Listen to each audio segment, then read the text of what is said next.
Good day, another video tayo mga Ilonggo Voltage. So meron tayong installation dito. Naglagay tayo dito ng safety breaker, no? MCB type na breaker, 20 amperes to para sa ating CO, no? Standard naman DPS itong ginagamit natin, no? And then ang gamit natin na wire dito is 3.5 mm or number 12 EWG, no? So naglagay tayo dito ng safety breaker papunta rito.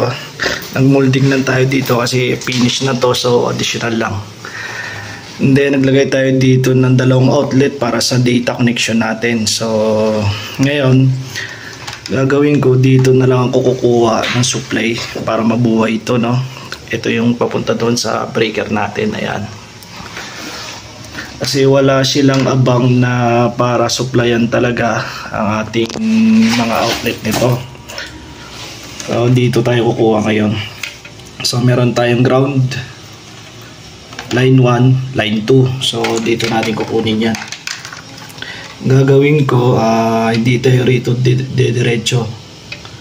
Dito tayo magtatap para in case pagka magka-problema itong outlet, hindi madadamay ang ating outlet, masisira itong outlet nito, tayo may supply pa rin kasi dito tayo nagtap. So na-vlog ko na rin to dati, panoorin nyo kung hindi nyo pa napapanood, no? Okay, ito yung susuplayan, no?